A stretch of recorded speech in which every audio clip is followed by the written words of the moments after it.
नमस्कार साथियों, technical देवराही classes में आपका स्वागत है। अपन मध्य प्रदेश परीक्षा धाम बुक का संपूर्ण सॉल्यूशन देख रहे हैं, जिसमें वन लाइनर कुछ क्वेश्चन भी होने वाले हैं इसमें। तो ये आने वाली जो मध्य प्रदेश की परीक्षा है उसके लिए बहुत ही महत्वपूर्ण क्लासें होने वाली है, जो कि इस बार सिलेबस बदल गया है। उस आधार पर ये बहुत ही इम्पोर्टेंट क्लास है साथियों। तो आइए क्लास के लिए स्टार्ट करते हैं। इसमें संपूर्ण MPGK है, जो परीक्षा धाम बुक की पूरा सॉल्यूशन कराया जा रहा है। इसके पहले जिसने जो क्लास ना देखी है और जो अपन ने इसमें कंप्लीट क्या क्या कर लिया है, उसके लिए कंप्लीट कर लीजिए आप। आइए देखते हैं। इसमें अपन ने देखा था सबसे पहले मध्य प्रदेश का सामान्य परिचय, मध्य प्रदेश के पड़ोसी राज्य, मध्य प्रदेश का पुनर्गठन एवं संभाग कंप्लीट कर लिया है। मध्य प्रदेश का भौतिक विभाजन, मध्य प्रदेश की पर्वत श्रृंखलाएँ, मध्य प्रदेश की संरचना और मध्य प्रदेश की नदियाँ, अपवाह तंत्र। और इसमें अपन ने देखा है मध्य प्रदेश की बांध एवं परियोजना, मध्य प्रदेश के जलप्रपात। 9 यूनिट तक अपन ने कंप्लीट कर लिया। आज अपन को करना है 10वीं यूनिट, 10 और 11 मध्य प्रदेश की प्रमुख झीलें एवं तालाब और मध्य प्रदेश की मिट्टियाँ। इसके बाद अपन देखेंगे मध्य प्रदेश में कृषि, प्रमुख फसल कौन कौन सी है, कहाँ जलवायु, कहाँ सिंचाई होती है, कहाँ किस साधन से सिंचाई होती है, और मध्य प्रदेश के पशुधन। तो आइए क्लास के लिए देरी न करते हुए क्लास के अपने टॉपिक पर चलते हैं। तो आइए देखिए, मध्य प्रदेश की प्रमुख झीलें। मध्य प्रदेश की झीलें कौन सी कहाँ का? मध्य प्रदेश की प्रमुख झीलें मोस्ट इम्पोर्टेंट है, यहाँ से क्वेश्चन बनते हैं साथियों। तो देखते हैं मध्य प्रदेश की प्रमुख झील और तालाब। मध्य प्रदेश की प्रमुख झील और तालाब। भोजताल झील। भोजताल झील कहाँ है? इसको थोड़ा बड़ा कर लेते हैं साथियों, ऐसा।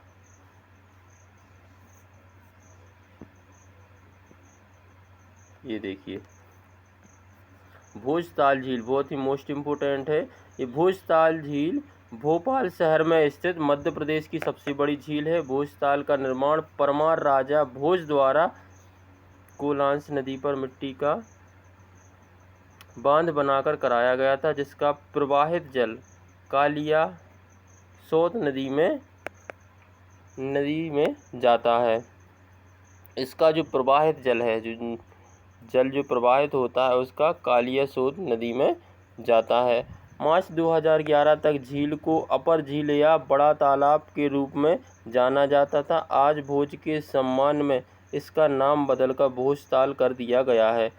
भोपाल को झीलों की नगरी के रूप में स्थापित करने के लिए झील पर एक स्तंभ पर तलवार के साथ खड़ी राजा भोज की एक विशाल मूर्ति की स्थापना की गई है। यह 2002 में रामसर भूमि आर्द्रभूमि क्षेत्र में भी इसको शामिल किया गया। मोस्ट इम्पोर्टेंट है लाखा बंजारा झील। लाखा बंजारा झील। लाखा बंजारा झील बुंदेलखंड की क्षेत्र में सागर शहर में स्थित है। कहाँ पर? सागर शहर में स्थित है। इसे सागर झील भी कहा जाता है। सागर झील किसे कहा जाता है? तो लाखा बंजारा झील के लिए कहा जाता है। और ये कहाँ पर स्थित है? सागर शहर में स्थित है। लोकपाल झील। लोकपाल सागर झील कहाँ पर है? पन्ना के राजा लोकपाल सिंह 1893 में 1897 ईस्वी ने अपने नाम पर लोकपाल सागर तालाब का निर्माण कराया था। किसका? लोकपाल जो राजा थे वहाँ पर, उन्होंने उन्हीं के नाम पर तालाब का निर्माण कराया था। इससे 500 हेक्टेयर से अधिक की कृषि भूमि की सिंचाई की जाती है। राइट। ग्वालसागर। अभी ग्वालसागर टीकमगढ़ जिले में स्थित है। इसका निर्माण चंदेल राजा मदन वर्मा, कौन से हैं? मदन वर्मा 1030-1165 ईस्वी में कराया गया था। इस झील का निर्माण कब है? ग्वालसागर झील का निर्माण टीकमगढ़ जिले के चंदेल राजा मदन वर्मा ने कराया था। अब धर्मसागर झील। धर्मसागर झील या तालाब यह पन्ना सागर में स्थित है। कहाँ पर? पन्ना सागर में स्थित है। मदार शाह धार्मिक सूफी संत की स्मृति में यह परम सागर तालाब बनवाया गया है। क्या? परम सागर तालाब बनवाया गया है। मुंज सागर झील, मुंज सागर झील कहाँ पर? धार जिले के मांडू में परमार वंश के राजा वाकपति मुंज ने इस झील का निर्माण कराया था। किसने करवाया था? वाकपति मुंज ने इस झील का निर्माण कराया था। इसके बाद है हनुमान ताल। हनुमान ताल झील कहाँ है? जबलपुर शहर में हनुमान ताल में स्थित है। प्राचीन समय में जबलपुर शहर में 52 तालाब में 84 तलैयाँ थीं। इन तालाब और तलैयों का निर्माण गौड़ शासकों ने करवाया था। किसने करवाया? गौड़ शासकों ने। मोस्ट इम्पोर्टेंट, कई बार परीक्षा में पूछा गया यहाँ से कि हनुमान ताल झील कहाँ पर स्थित है? जबलपुर स्थित में है। किस शासकों ने करवाया था? गौड़ शासक रहे, उन्होंने यह करवाया था। वर्तमान में केवल कुछ खास ताल ही सुरक्षित हैं, बाकी जगह शहरीकरण हो गया है। बाकी जगह पे क्या है? आवासीय हो गए हैं, शहरीकरण हो गया है। सांख्य सागर झील, सांख्य सागर झील मोस्ट इम्पोर्टेंट। सांख्य सागर झील और माधव सागर झील को 1918 में मानीहार नदी से बनाया गया था। यह झील माधव राष्ट्रीय पार्क के पास में ही स्थित है। मोस्ट इम्पोर्टेंट यहाँ से कि माधव राष्ट्रीय पार्क के पास कौन सी झील स्थित है? सांख्य सागर झील स्थित है। कौन सी? सांख्य सागर झील स्थित है। रानी ताल झील, रानी तालाब रीवा शहर के दक्षिणी भाग में स्थित है। कौन सी? रानी तालाब झील है जो रानी तालाब रीवा शहर के दक्षिणी भाग में स्थित है। झील के पश्चिम में देवी काली का एक मंदिर भी स्थित है। यहाँ पर कौन सा मंदिर है? काली माता का मंदिर स्थित है। गोविंदगढ़ तालाब, गोविंदगढ़ तालाब रीवा जिले में स्थित है। यह तालाब महाराजा रघुराज सिंह देव द्वारा बनवाया गया था। गोविंदगढ़ रीवा के महाराजाओं की ग्रीष्मकालीन राजधानी कहा जाता है। गोविंदगढ़ सागर है जो रीवा के महाराजाओं को ग्रीष्मकालीन की राजधानी कहा जाता है।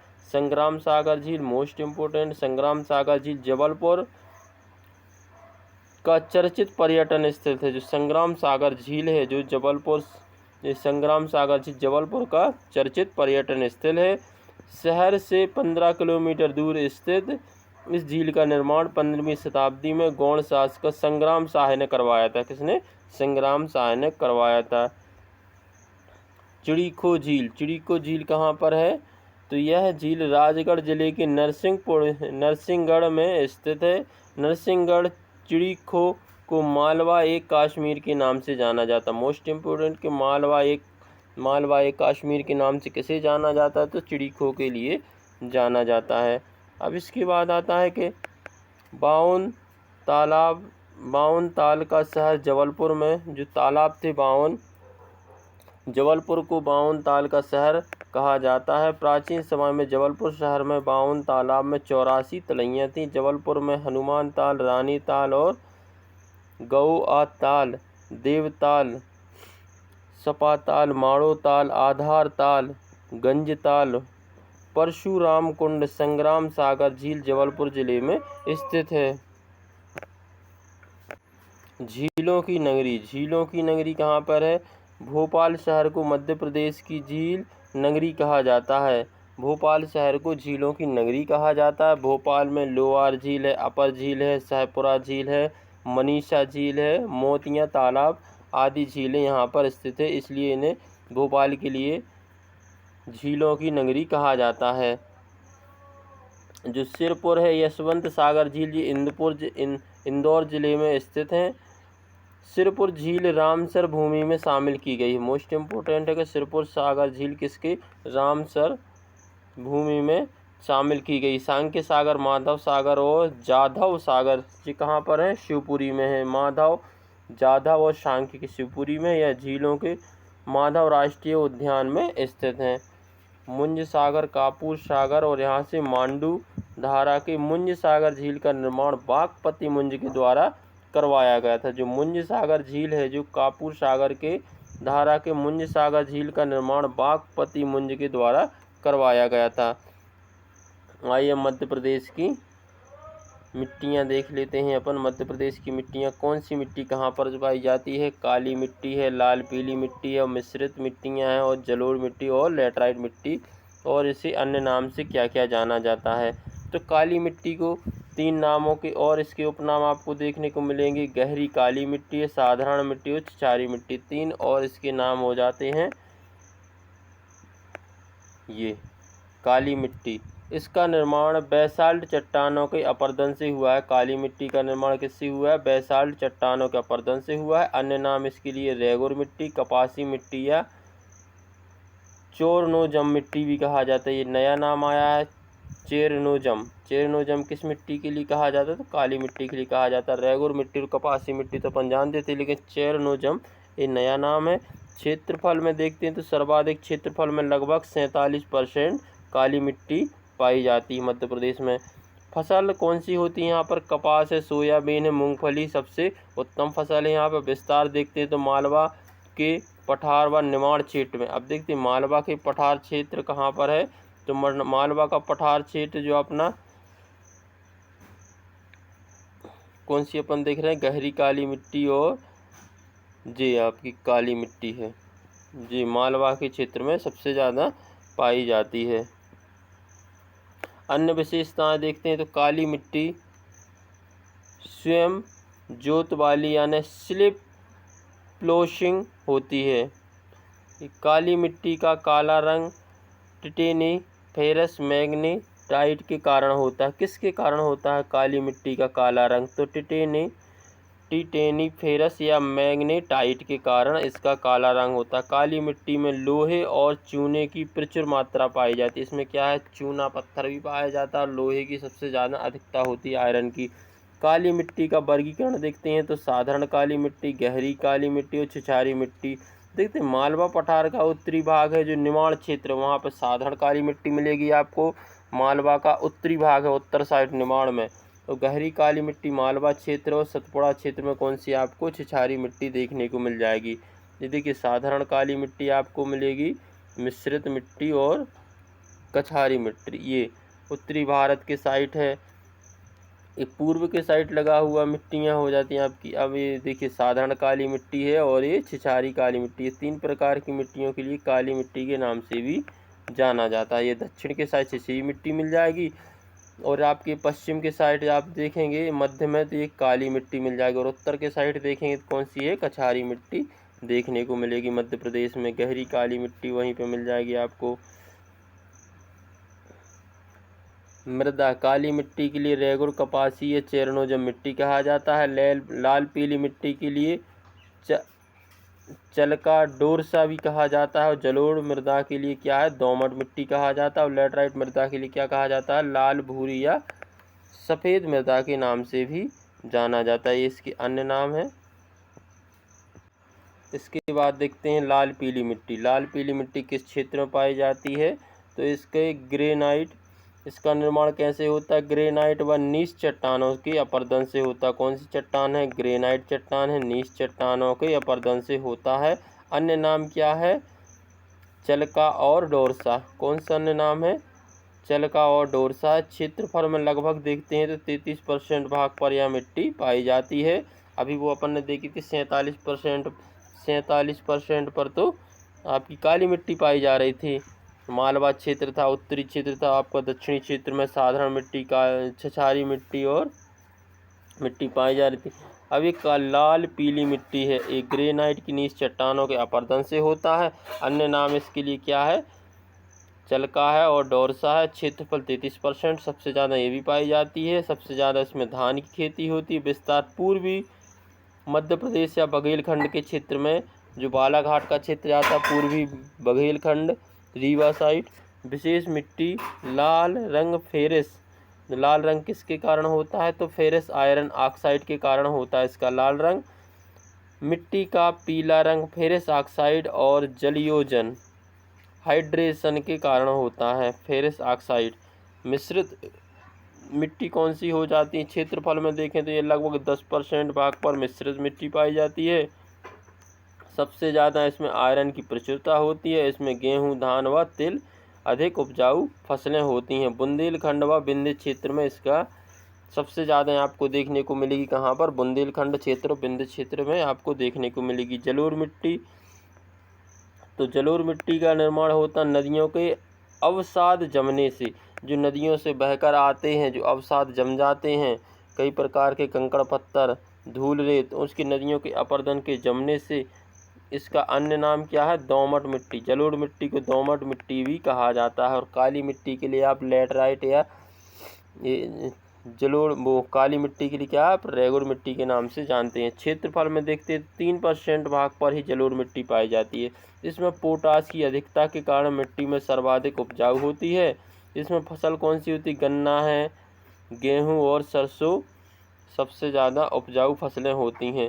इसका विस्तार देखते हैं चंबल व नर्मदा घाटी, नर्मदा सोन घाटी के क्षेत्र में होता है। जो चंबल क्षेत्र है ऊपर वाला एरिया है उत्तर का, और नर्मदा का जो बीचों विंध्याचल पर्वत श्रृंखला से जो निकलती है वहाँ पे ये नर्मदा सोन घाटी क्षेत्र में जलोढ़ मिट्टी पाई जाती है, जो कि 3% भाग पर ही पाई जाती है। नदियों के अपरदन के अवसाद के जमने के कारण इसका निर्माण होता है।